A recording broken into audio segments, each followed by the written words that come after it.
কোটা বিরোধী আন্দোলনে চট্টগ্রাম, ঢাকা ও রংপুরে ৬ জন নিহত। বৃহস্পতিবারের এইচএসসি ও সমমান পরীক্ষা স্থগিত, স্কুল কলেজে ক্লাস বন্ধ অনির্দিষ্টকাল। কোটা আন্দোলনের নেতৃত্বে তারেক রহমান, অভিযোগ ওবায়দুল কাদেরের। মুক্তিযোদ্ধা যে দলেরই হোক তাদের সম্মান সর্বোচ্চ, বললেন প্রধানমন্ত্রী। এবং পিটিআইকে নিষিদ্ধ করার ইস্যু, পাকিস্তানের রাজনৈতিক অস্থিরতার আশঙ্কা। Sponsored by Abiba Finance Limited.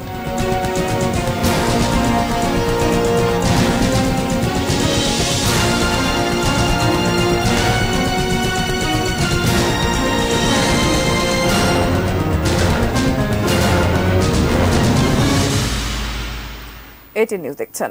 রাত ৯টার নিউজ আওয়ারে আমন্ত্রণ জানাচ্ছি, সঙ্গে আছি আমি ফারহিন টুম্পা। শুনছিলেন সংবাদ শিরোনাম। VSL angle channel HB VSL Bikrampur steel limited. বিস্তারিত। দেশের বিভিন্ন জায়গায় ছাত্রলীগ ও পুলিশের সঙ্গে শিক্ষার্থীদের সংঘর্ষে রক্তক্ষয়ী হয়ে উঠল কোটা সংস্কার আন্দোলন। এ পর্যন্ত ৬ জনের মৃত্যুর খবর পাওয়া গেছে। এদের মধ্যে চট্টগ্রামে ৩ জন ও রংপুরে ১ জন নিহত হয়েছেন। প্রতিনিধিদের তথ্য, ছবিতে ডেস্ক রিপোর্ট। মঙ্গলবার বিকেলে চট্টগ্রামের মুরাদপুরে কোটা সংস্কার আন্দোলনকারীদের সঙ্গে ছাত্রলীগের সংঘর্ষের রেশ ছড়িয়ে পড়ে নগরীর বহদ্দার হাট পর্যন্ত। ধাওয়া পাল্টা ধাওয়া ও ইটপাটকেল নিক্ষেপের পাশাপাশি গুলি ও ককটেলের বিস্ফোরণ ঘটে। এ সময় চট্টগ্রাম কলেজের সমাজবিজ্ঞান বিভাগের ছাত্র ওয়াসিম আকরাম, শিক্ষার্থী ফিরোজ ও পথচারী ফারুক নিহত হন। আহত হয়েছেন অন্তত ২০ জন। নিহত ফারুকের বাড়ি কুমিল্লায়। তিনি ফার্নিচারের দোকানে চাকরি করতেন। এর আগে দুপুরে রংপুর বেগম রোকেয়া বিশ্ববিদ্যালয় এলাকায় কোটা আন্দোলনকারীদের সঙ্গে পুলিশ ও ছাত্রলীগের দফায় দফায় সংঘর্ষ বাধে। রণক্ষেত্রে পরিণত হয় ক্যাম্পাস। সংঘর্ষে বেগম রোকেয়া বিশ্ববিদ্যালয়ের শিক্ষার্থী আবু সাইদ নিহত হন। তিনি ইংরেজি বিভাগের ১২তম ব্যাচের শিক্ষার্থী ছিলেন। আহত হয়েছেন শিক্ষার্থী, পুলিশ ও দায়িত্ব পালনরত কয়েকজন সাংবাদিক। রাজশাহী বরেন্দ্র বিশ্ববিদ্যালয়ের শিক্ষার্থীরা প্রায় ৩.৫ ঘণ্টা রাজশাহী ঢাকা বাইপাস সড়ক অবরোধ করে অবস্থান কর্মসূচি পালন করেন। এ সময়ে দাবি পূরণে বিভিন্ন স্লোগান দেন আন্দোলনকারীরা। খুলনা বিএল কলেজের কোটা বিরোধী শিক্ষার্থীরা খুলনা যশোর সড়ক অবরোধ করে রাখেন। বগুড়া শহীদ জিয়াউর রহমান মেডিকেল কলেজ হাসপাতালের সামনে ঢাকা মহাসড়ক অবরোধ করেন মেডিকেল শিক্ষার্থীরা। পরে অবরোধ তুলে নিলে অধ্যক্ষের কার্যালয়ের সামনে বিক্ষোভ করেন তারা। কুষ্টিয়া মেডিকেল কলেজের শিক্ষার্থীরা ক্যাম্পাসে বিক্ষোভ মিছিল করে। মিছিল শেষে অনুষ্ঠিত হয় তাদের বিক্ষোভ সমাবেশ। কোটা সংস্কারের দাবিতে ময়মনসিংহের আনন্দমোহন সরকারি কলেজ, নাসিরাবাদ কলেজ ও নটরডেম কলেজের শিক্ষার্থীরা বিক্ষোভ মিছিল ও বিক্ষোভ সমাবেশ করেন। তুনাজিনা তনু, ডেস্ক রিপোর্ট, এটিএন নিউজ। রাজধানীর ঢাকা কলেজ এলাকায় কোটা আন্দোলনকারীদের সঙ্গে ছাত্রলীগের সংঘর্ষে অজ্ঞাত পরিচয় এক যুবক নিহত হয়েছেন। বিকেলে গুরুতর আহত অবস্থায় ওই যুবককে ঢাকা মেডিকেল কলেজ হাসপাতালের জরুরি বিভাগে নিয়ে আসেন আকাশ ও মামুন নামে ২ পথচারী। চিকিৎসকরা তাকে মৃত ঘোষণা করেন। ঢাকা কলেজের পাশ দিয়ে মোটরসাইকেলে করে যাওয়ার সময় তিনি হামলার শিকার হন। তার পরনে ছিল কালো প্যান্ট ও টি শার্ট। ঢামেক হাসপাতালের পুলিশ ক্যাম্পের ইনচার্জ বাচ্চু মিয়া জানান, ময়নাতদন্তের জন্য মরদেহ হাসপাতালের মর্গে রাখা হয়েছে।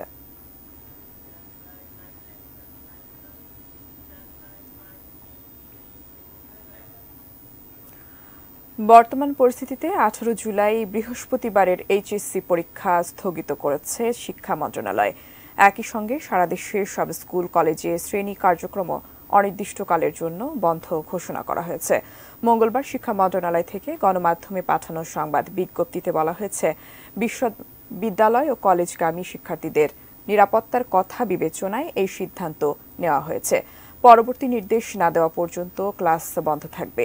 মাধ্যমিক, উচ্চ মাধ্যমিক পর্যায়ের সব শিক্ষা প্রতিষ্ঠান এবং পলিটেকনিক ইনস্টিটিউটগুলোর ক্ষেত্রে ক্লাস বন্ধের এই আদেশ প্রযোজ্য হবে। এদিকে ১৮ জুলাইয়ের এইচএসসি পরীক্ষা স্থগিত করলেও পরবর্তী তারিখের পরীক্ষাগুলো আগের রুটিনে চলবে বলে সংবাদ বিজ্ঞপ্তিতে বলা হয়েছে।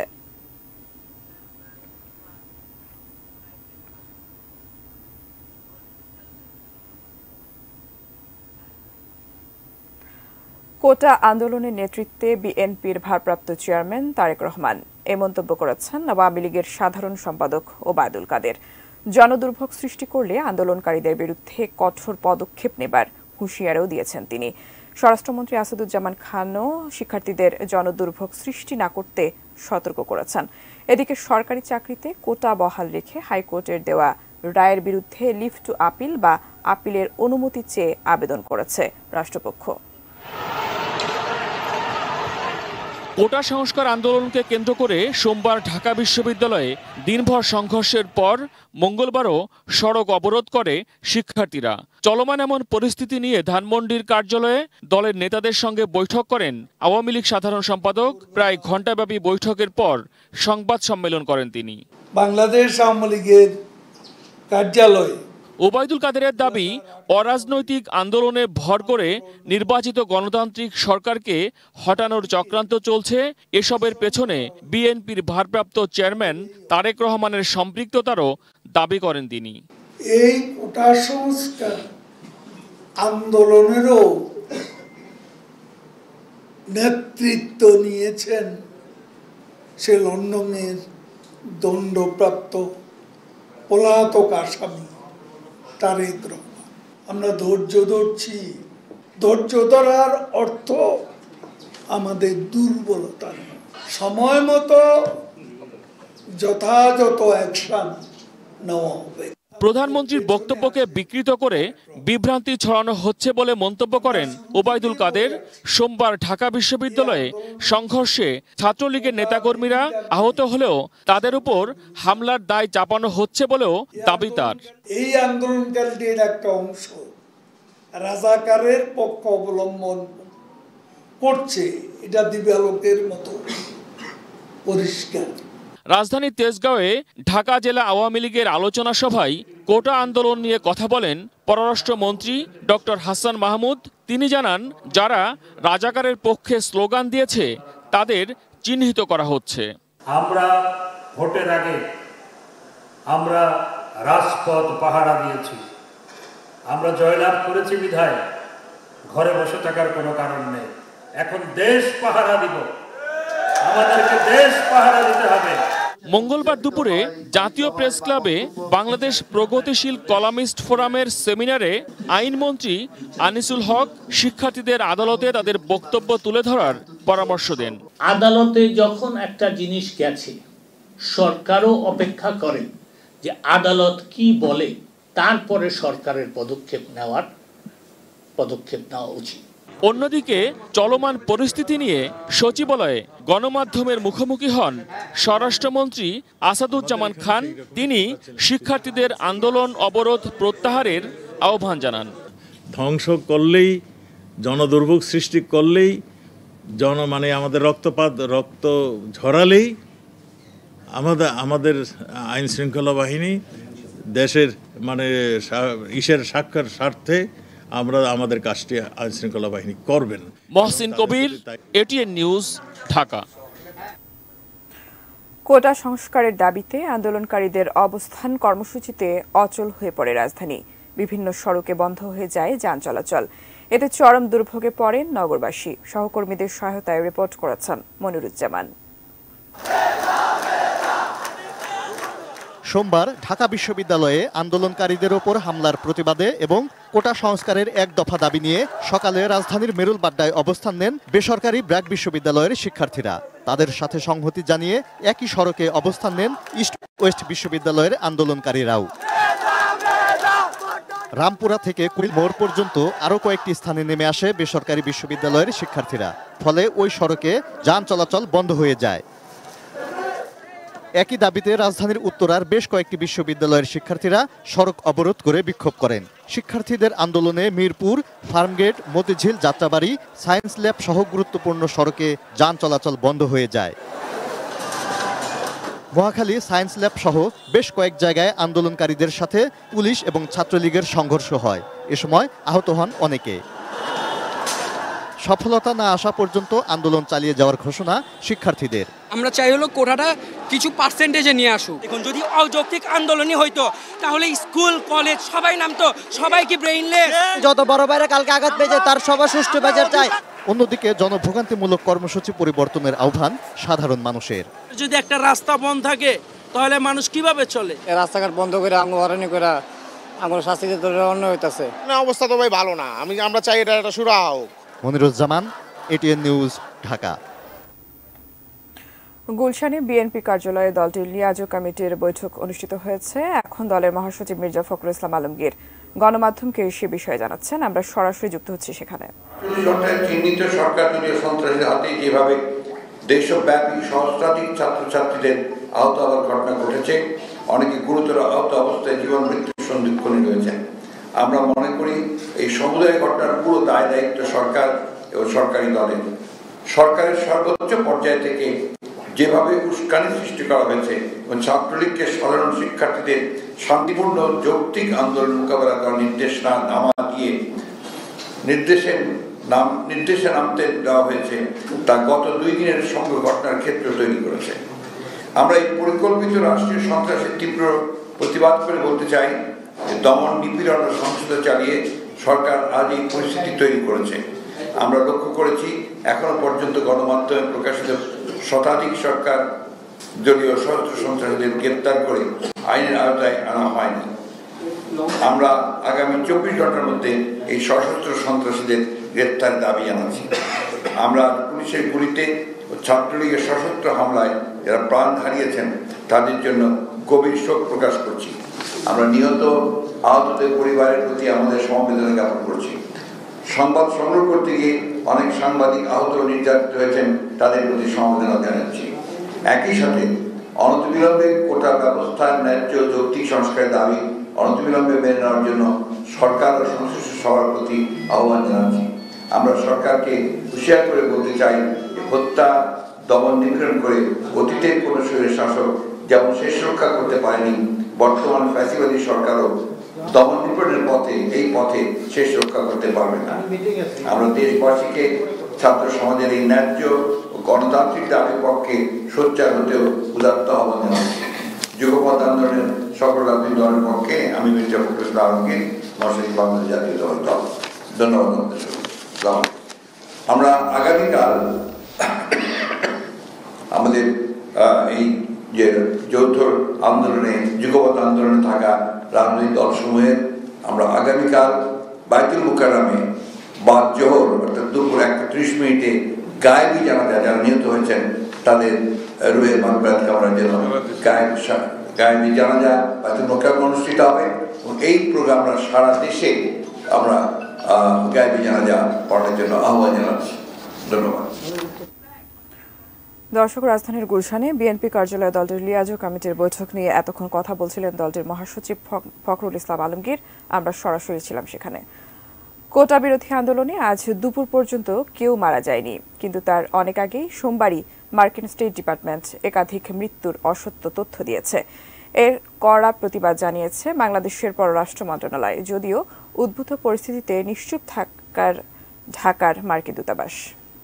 Of and are monitoring reports of widespread student protests in Dhaka and around Bangladesh that have killed 2. সরকারি চাকরিতে কোটা সংস্কারের দাবিতে বাংলাদেশে গত কয়েকদিন ধরে চলমান আন্দোলন এবং সংঘর্ষে মঙ্গলবার দুপুর পর্যন্ত কোনো মৃত্যুর খবর বাংলাদেশের কোনো গণমাধ্যমের কাছে নেই। কিন্তু সোমবার মার্কিন স্টেট ডিপার্টমেন্টের নিয়মিত ব্রিফিংয়ে মুখপাত্র ম্যাথিউ মিলার দাবি করেন বাংলাদেশে চলমান এই আন্দোলনে 2 জনের মৃত্যু হয়েছে। Protests in Dhaka and around Bangladesh that have killed 2. মূলত বেগম খালেদা জিয়া প্রধানমন্ত্রী থাকাকালে তার সহকারী প্রেস সচিবের দায়িত্ব পালন করা মুশফিকুল ফজল আনসারি চলমান কোটা সংস্কার আন্দোলন নিয়ে স্টেট ডিপার্টমেন্টের মনোভাব জানতে চান।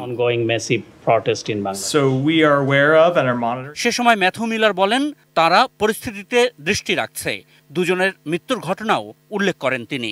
Protests in Dhaka and around Bangladesh that have killed 2 and attacked and injured hundreds. The freedom of expression and peaceful assembly. এই ব্রিফিং এর 10 ঘন্টা পর বাংলাদেশের পররাষ্ট্র মন্ত্রণালয় এক তাৎক্ষণিক সংবাদ সম্মেলনে মিলারের বক্তব্যকে অসত্য বলে জানায়।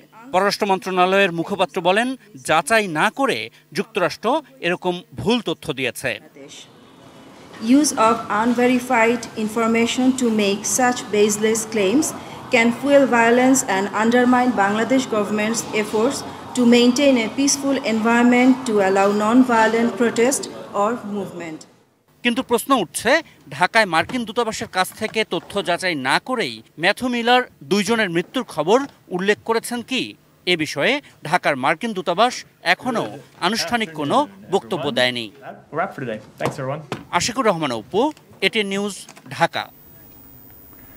বীর মুক্তিযোদ্ধা যে দলেরই হোক তার সম্মান সর্বোচ্চ বলে মন্তব্য করেছেন আওয়ামী লীগ সভাপতি ও প্রধানমন্ত্রী শেখ হাসিনা।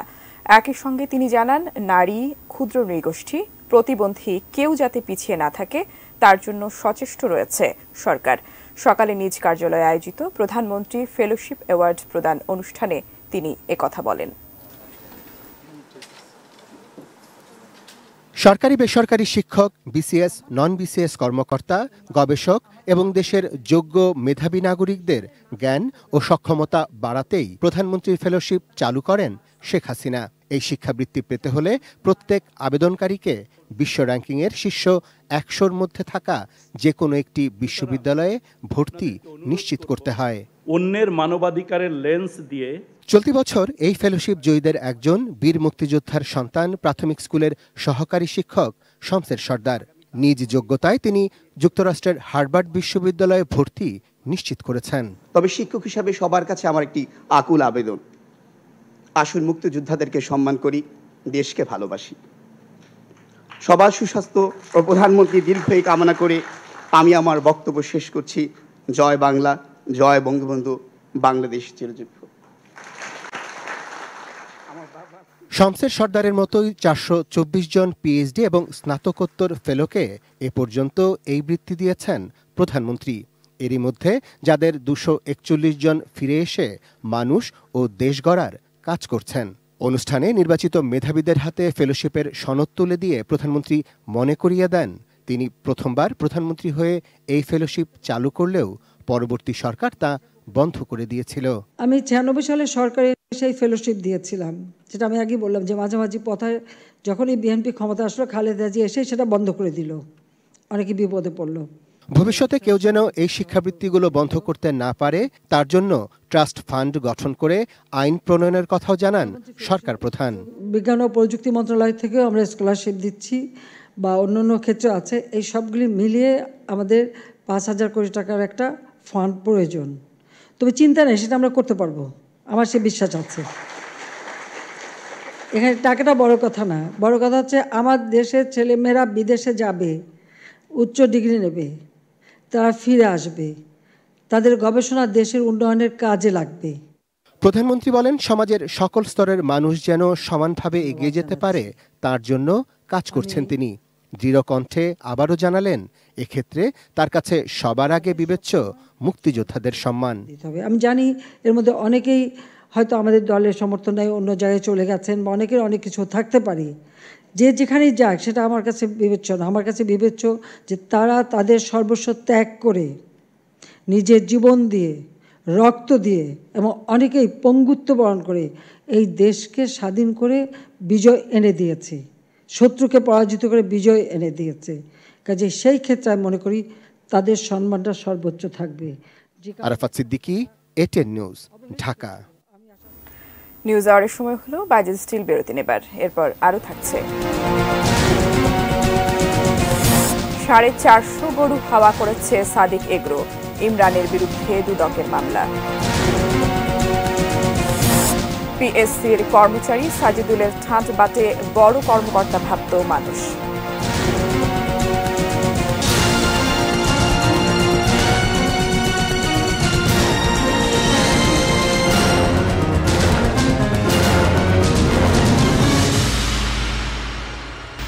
বিরতির পর আবারও আমন্ত্রণ, রাত ৯টা নিউজ আওয়ার দেখছেন। সরকারের 448টি জীবন্ত গরু হাওয়া করে দিয়েছে সাদিক এগ্রো, যার মধ্যে ব্রাহ্মা প্রজাতির আছে 15টি। গরুগুলো জবাই করে সাধারণের মাঝে সুলভ মূল্যে মাংস বিক্রির জন্য দেয়া হয়েছিল। দুর্নীতি দমন কমিশন দুদকের অনুসন্ধানে উঠে এসেছে এমন তথ্য। এ ঘটনায় সাদিক এগ্রোর মালিক ইমরান সহ মোট 7 জনের বিরুদ্ধে মামলা হয়েছে। তাওহিদ সৌরভ জানাচ্ছেন বিস্তারিত। বিক্রি হয়েছিল 2,60,00,000 টাকা। কোরবানির ঈদে কোটি টাকায় গরু আর লাখ টাকা ছাগল বিক্রি করে গত কয়েক বছর ধরে আলোচিত সমালোচিত সাদিক অ্যাগ্রো। বংশীয় গরু বিক্রি করে এই প্রতিষ্ঠানের অন্যতম মালিক ইমরান হোসেন এবার ছিলেন আলোচনার কেন্দ্রে। মতিউর রহমানের পুত্রের ছাগল কাণ্ডের পর অনুসন্ধানে নামে দুদক, সেখানে সামনে আসে ব্রাহ্মা গরু। অবশ্য ঘটনার সূত্রপাত 2021 সালে আমদানি নিষিদ্ধ 17টি ব্রাহ্মা গরু ধরা পড়ে সদর শাহজালাল আন্তর্জাতিক বিমানবন্দরে। দুটি মারা যায়, কোনো মালিক না থাকায় তার দেখভালের দায়িত্ব পায় সাভারের গো প্রজনন কেন্দ্র। 2024 সালের মার্চ মাসে ওই 15টি গরু সহ মোট 448টি গরু নিলাম ছাড়াই বুক ভ্যালি পদ্ধতিতে মাংস বিতরণের লক্ষ্যে জবাইয়ের জন্য ডেইরি ফার্ম অ্যাসোসিয়েশনকে দেয়া হয়।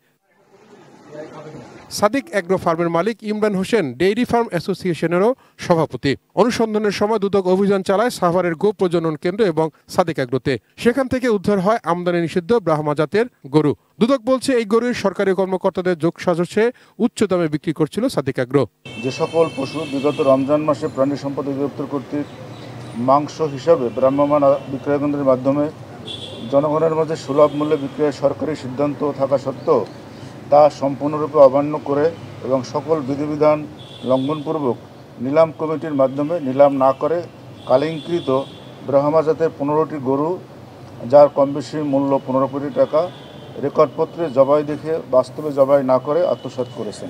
এ ঘটনায় মঙ্গলবার দুদকের সহকারী পরিচালক আবুল কালাম আজাদ বাদী হয়ে 7 জনের বিরুদ্ধে মামলা করেছেন। অপরাধের কারণে কমিশনের অনুমোদন ক্রমে তাদের বিরুদ্ধে দণ্ডবিধির 420, 409, 467, 468, 471, 109 এবং দুর্নীতি প্রতিরোধ আইন 1947-এর 5-2 ধারায় শাস্তিযোগ্য অপরাধ করায় এর বিরুদ্ধে দণ্ডবিধির 420, 409, 467, 468, 471, 109 এবং দুর্নীতি প্রতিরোধ আইন 1947-এর 5-2 ধারায় দুর্নীতি দমন কমিশনের সম্মানিত জেলা কার্যালয় ঢাকা 1-এ মামলা নম্বর 15 তারিখ 16/7/2024 রুজু করা হয়েছে।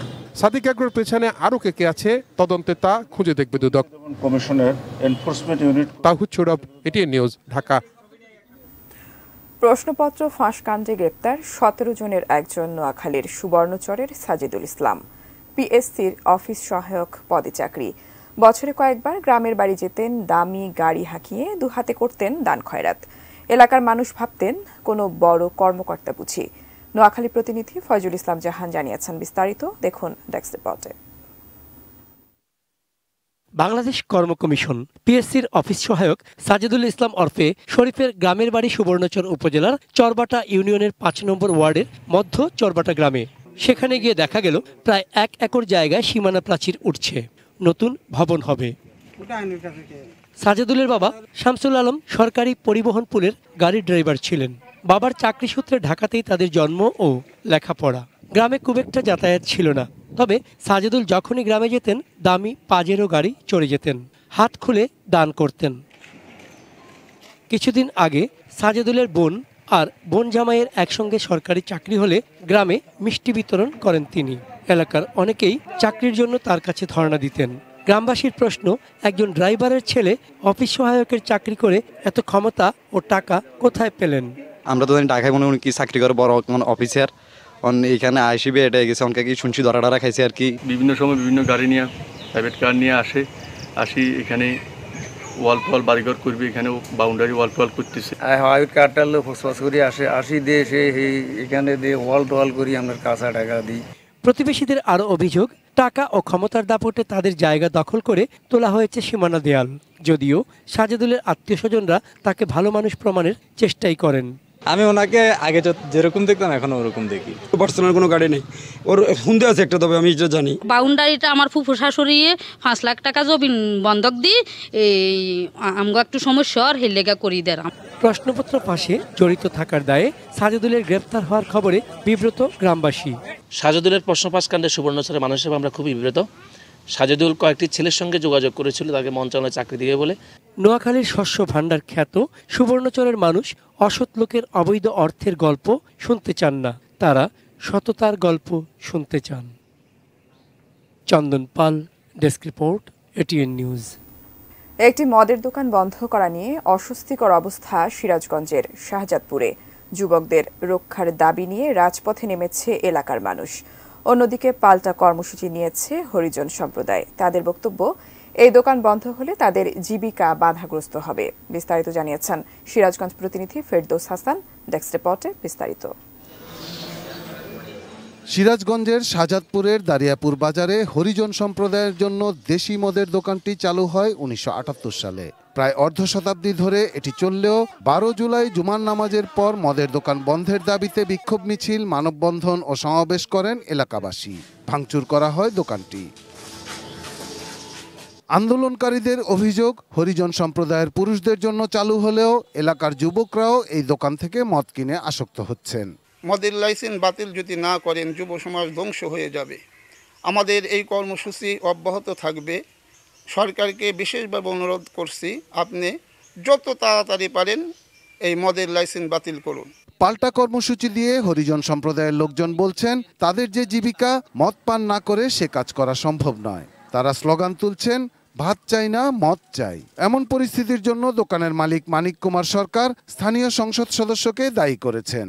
বলেছেন, আর্থিক দেনা পাওনা আড়াল করতে কাজে লাগানো হচ্ছে স্থানীয় আওয়ামী লীগের নেতাকর্মীদের। নির্বাচন কেন্দ্রিক ওনার টাকার সমস্যা ছিল, টাকা নির্বাচনের সময় হালাত নেই। এই পাওনা টাকাকে কেন্দ্র করে আমি যখন চাই, উনি এই যে বিভিন্ন সাম্প্রদায়িক শক্তিকে উস্কাইয়া দিয়ে আমার এনে যে হামলা ভাঙচুর এগুলো করছে আর কি। এ বিষয়ে যোগাযোগ করেও সংসদ সদস্যের বক্তব্য পাওয়া যায়নি। উপজেলা জুড়ে উত্তেজনাকর পরিস্থিতি, আইন শৃঙ্খলা বাহিনী সতর্ক রয়েছে, জানিয়েছেন উপজেলা নির্বাহী কর্মকর্তা। যুবক সমাজ যারা আছেন তাদেরকে আসলে নষ্ট করছে কিনা সেই বিষয়টা কিন্তু আমাদের প্রশাসনের দেখার দায়িত্ব রয়েছে। এটা প্রশাসন দেখবে যে কোনটা সঠিক, কোনটা কারা বিশৃঙ্খলা করতেছে। জেলা আইন শৃঙ্খলা কমিটির সবাই এ বিষয়ে আলোচনা হয়েছে এবং মাদক দ্রব্য নিয়ন্ত্রণ এই বিষয়ে বিভিন্ন পদক্ষেপ গ্রহণ করছে বা তারা আইনানুগ যেটা করার ব্যবস্থা বা দেশে আইনে যে ব্যবস্থা গ্রহণ করা দরকার সেটা তারা গ্রহণ করছে। Shahidul Rana, desk report, ATN news. Lawn carpet ঘাস চাষ ও বাজারজাত করে সাড়া ফেলেছেন চাঁদপুরের নাইমুল নীরব। অফিস বা বাড়ির আঙিনার সৌন্দর্য বাড়াতে যা সংগ্রহ করছেন শৌখিন মানুষ। কৃষি বিভাগ বলছে, উৎপাদন খরচ কম হওয়ায় লন কার্পেট ঘাস চাষ ব্যাপক লাভজনক। চাঁদপুর প্রতিনিধির তথ্য ছবিতে ডেস্ক রিপোর্ট। শীতপ্রধান দেশে লন কার্পেট ঘাসের বাণিজ্যিক চাষ হয় বেশি। বাংলাদেশে চাষ করতে তেমন দেখা যায় না, তবে চাহিদা রয়েছে এদেশেও। ব্যতিক্রমী সেই উদ্যোগটি নিয়েছেন চাঁদপুর শহরের পুরান বাজার এলাকার নাইমুল নীরব। গেল বছর তিনি শুরু করেন লন কার্পেট ঘাসের চাষাবাদ। নীরবের 5টি প্রজেক্টে এখন 1.5 lakh square feet lawn carpet ঘাস প্রস্তুত রয়েছে, যেখান থেকে বছরে অন্তত 3 বার ঘাস বিক্রি করেন এই উদ্যোক্তা। দেশের বাইরের থেকে একসময় এই ঘাসগুলা আমাদের ইনপুট করা লাগতো, এখন আমরা পারি যেন দেশের বাইরে এটারে আউটপুট করার জন্য ভালো কিছু করার চিন্তা ভাবনা আছে, যদি আমরা সরকারি কিছু পৃষ্ঠপোষকতা পেয়ে থাকি।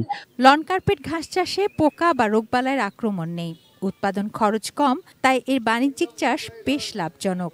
গ্রাসে বিভিন্ন ধরনের পোকামাকড়ের হয়, সেই ক্ষেত্রে আমরা কিন্তু কৃষি বিভাগ তাদেরকে পরামর্শ দেই যাতে পোকা নিয়ন্ত্রণ করে, যাতে এই ঘাসটা যাতে আরো ভালো মানের থাকে। প্রতি স্কয়ার ফিট লন কার্পেট ঘাস বিক্রি হচ্ছে 80 টাকা দরে, আর 30 লাখ টাকা বিনিয়োগ করে বছরে অন্তত 25 লাখ টাকা আয়ের স্বপ্ন উদ্যোক্তার। তুনাজিনা তুনু, ডেস্ক রিপোর্ট, এটিএন নিউজ। এবারে দেশের বাইরের খবর।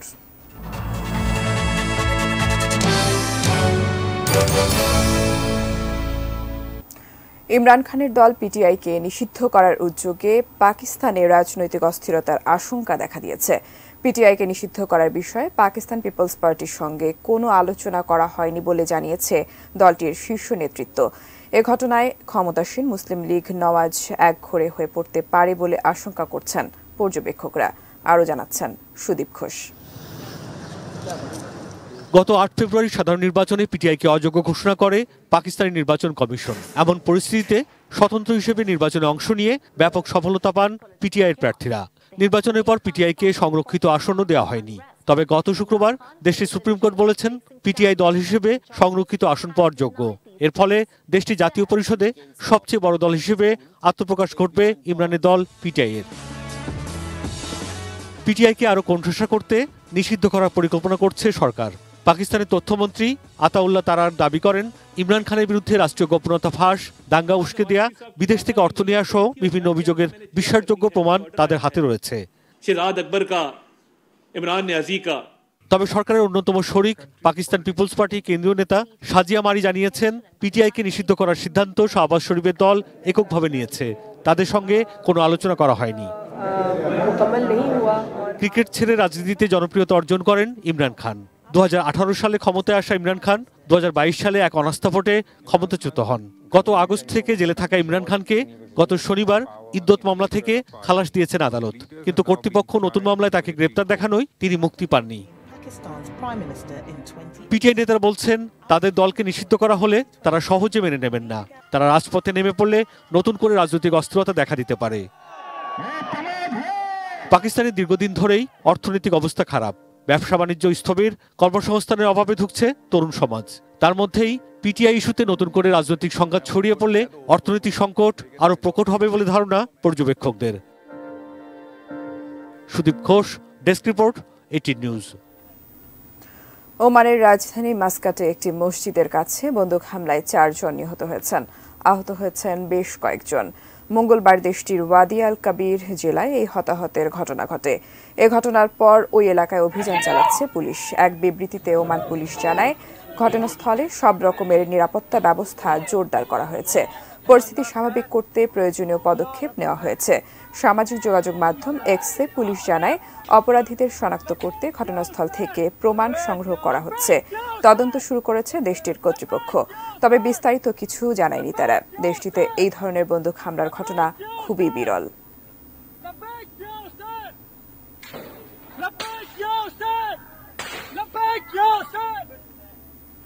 Ispahani sports news.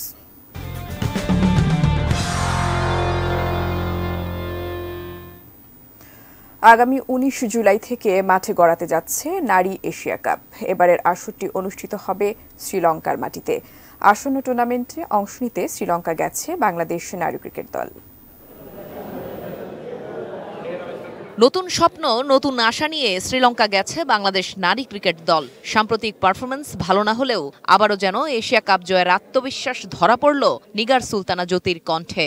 Asia cup বলবো যে বাংলাদেশের ক্রিকেটের জন্য একটা নিউজ একটা বিষয়, যেহেতু একবার আমরা পেরেছি, ইনশাল্লাহ আরেকবার না পারার কিছু নাই, but still team wise plan করে পারফর্ম করে যেন পারফর্ম করতে পারে, সেটাই হলো সব থেকে বড় বিষয়। এবং ব্যাটিং ইউনিটটা যদি আমি বলবো যদি ক্লিক করতে পারে, ডেফিনেটলি আমাদের ভালো কিছু করার সম্ভাবনা থাকবে।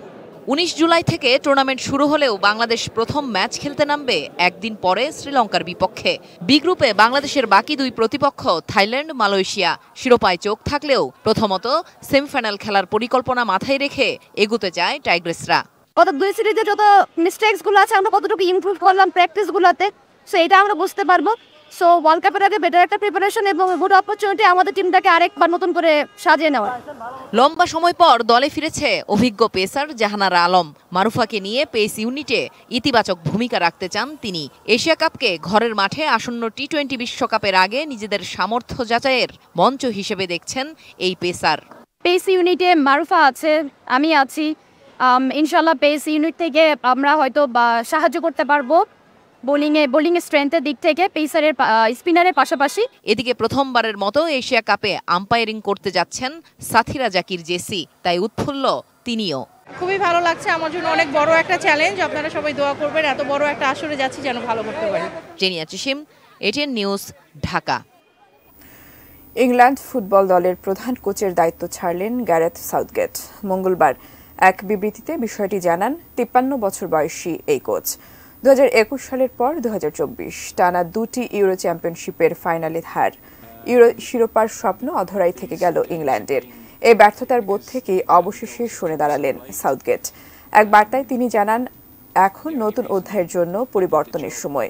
বার্লিনে স্পেনের বিপক্ষে রোববারের ফাইনালটি ছিল ইংল্যান্ড কোচ হিসেবে আমার শেষ ম্যাচ। ইংল্যান্ডের কোচ হওয়া আমার জন্য ছিল অনেক বড় সম্মানের। আমি আমার সবকিছু দিয়েছি। 2016 সালে ইংল্যান্ডের দায়িত্ব নেওয়া সাউথগেটের অধীনে 8 বছরে 102টি ম্যাচ খেলেছে ইংল্যান্ড, যেখানে 2টি ইউরোর ফাইনালের পাশাপাশি 2018 বিশ্বকাপের সেমিফাইনাল ও কাতার বিশ্বকাপের কোয়ার্টার ফাইনাল খেলেছে 1966-র বিশ্ব চ্যাম্পিয়নরা।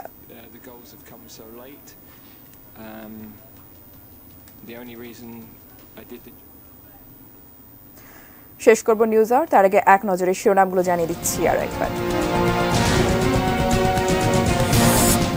কোটা বিরোধী আন্দোলনে চট্টগ্রাম, ঢাকা ও রংপুরে 6 জন নিহত।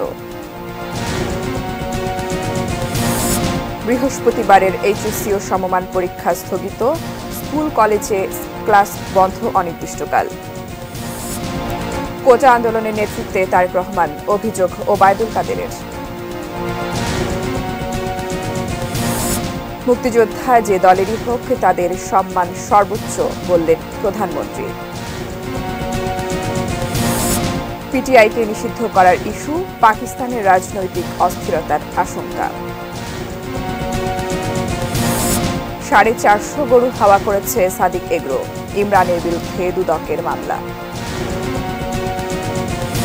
পিএসসির কর্মচারী সাজিদুলের ঠাঁট বাটে বড় কর্মকর্তা ভাবত মানুষ।